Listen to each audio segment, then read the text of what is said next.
was a systemic opposition to the colonial interpretations and colonial cultural hegemony, but in reality, it was creating another native hegemony which was very much in place, which was very much in vogue, and the entire interpretative realm created monologues. So the monologues have emerged out of power and authority to interpret. Then the Brahminical thought process produced the monologues of homogeneity of theoretical traditions that resulted in interpreting the Buddhist tradition as an offshoot of the Vedic Hinduism. And this is just, I'm citing just one example as to how the whole idea of project homogeneity really becomes a problematic paradigm in order to understand even the non-Brahminic traditions or the non-Vedic traditions. Radhakrishnan observes, the great Radhakrishnan, so-called, Buddhism was an offshoot of the more ancient faith of the Hindus, perhaps a season or heresy, while the fundamentals of metaphysics and ethics, the Buddha agreed with the faith he inherited. He protested against certain practices which were in vogue at that time. Thus, one can read and understand as to how Radhakrishnan understood certain philosophical tradition from a very normative Brahmanical interpretations. Radhakrishnan's views tend to homogenize religion and transport it to a transcendental plane. There is a misconception of homogenizing the word nirvana. Now I'm citing you one example. Originally it is a nibbana, which is a Buddhist Pali word, and the nirvana is a Sanskrit word which comes in the Brahmanical philosophy through the through Buddhism. Thus, appropriation becomes uncritical inference associated with knowledge production process. I mean, without really seeing, without understanding the original meaning of the term, and without understanding its implications, it has been appropriated without any uncritical inference, without any critical inference. Within the realm of historical narrative, mystic and mythic become part of production of knowledge. Now let us see one of the example of textual tradition related with the event of life of the Buddha, which is closely associated with his renunciation. Now this is a Sajib relief which shows the great departure, that is the Buddha leaving home, and what one notices is that he is living in front of everyone. He is living in front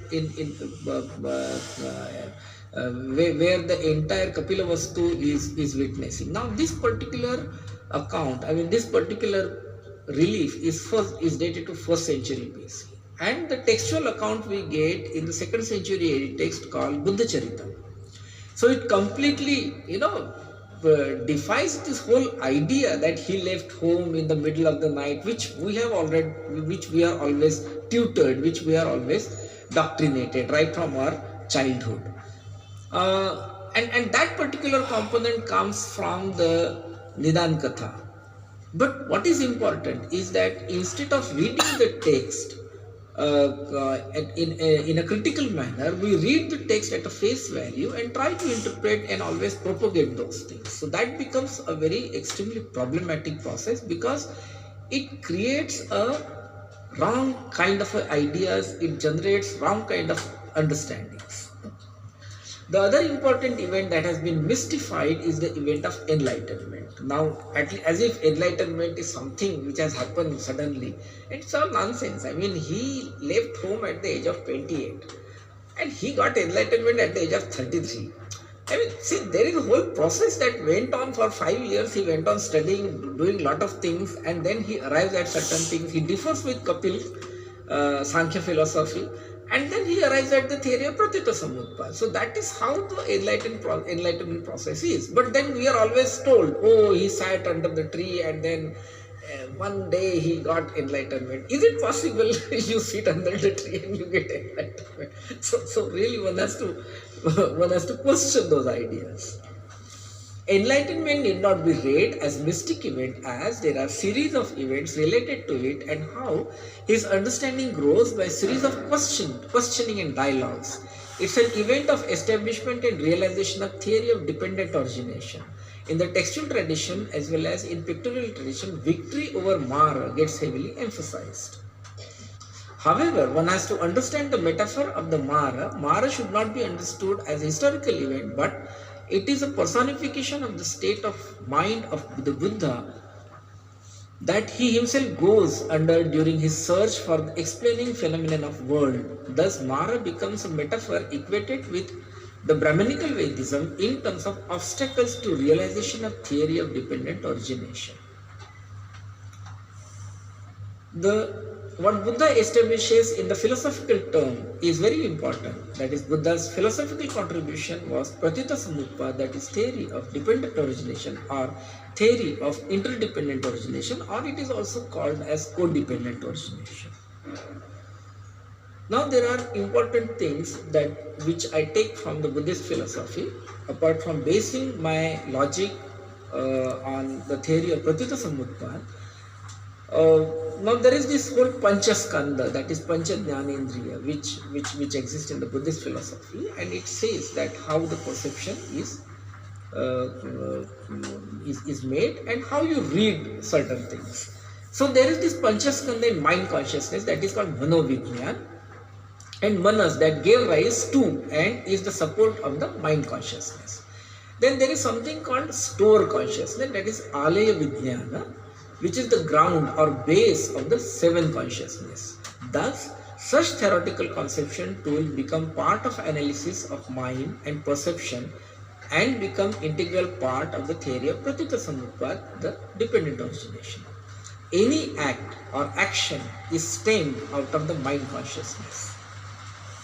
So perception is both physical and mental.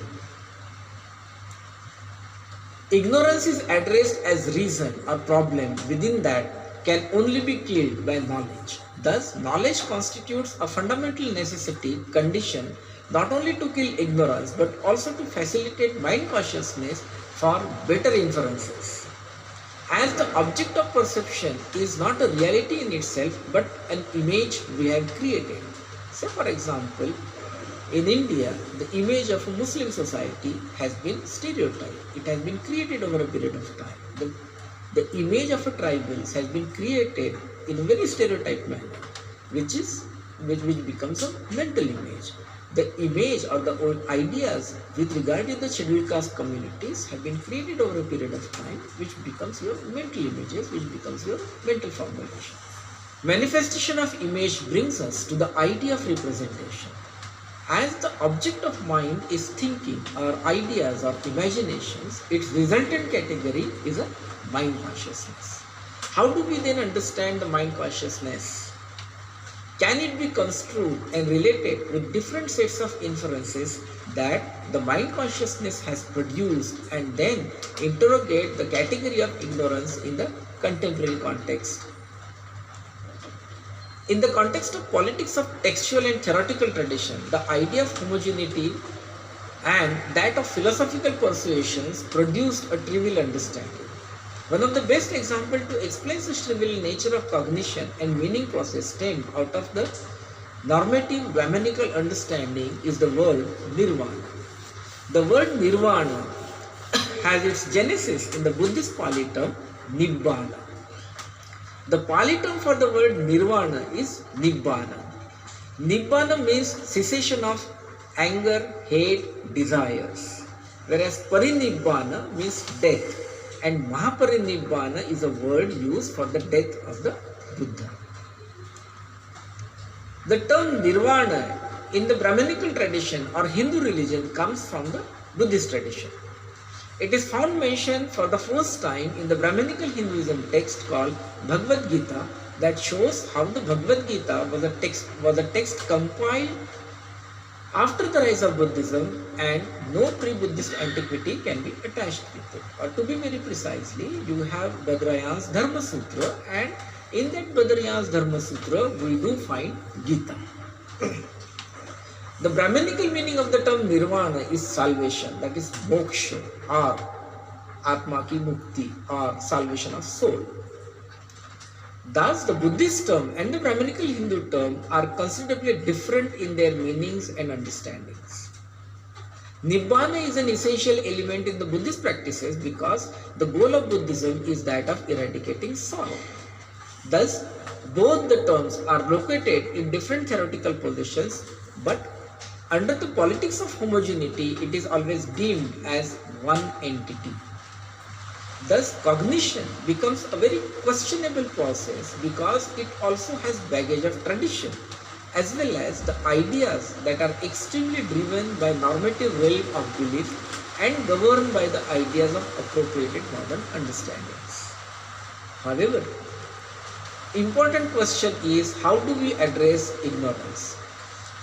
One of the basic means to contradict and confront ignorance is prajna, that is knowledge. Thus, knowledge becomes essential means as well as effective means to contradict and confront. Knowledge is fundamental and ignorance can only be killed by the means of knowledge. It is generally argued that rational and irrational are relative. However, it may be observed that despite the fact that rational and irrational are relative, but its relativeness depends on its objectives. For example, any irrationality in terms of existence of ignorance get protected and explained within the accepted belief system as part of normative. Thus, one will have to interrogate the very knowledge production process and its interconnectedness not mere as autonomous entity, but the basis of objectives and its organized mental images or perceptions or formations created over a period of time. Imperative here is to think how body of ignorance can be created and what are the features of such body. Why do texts always make us to think and believe whatever is said in the text? Like we get so much carried away by reading certain texts and we do not come out of the text. Now why it happens? I'll just give you one good example. In the Hindu mythology, there is a myth called Lingodbhav, and where there is a dispute between Shiva and Vishnu, and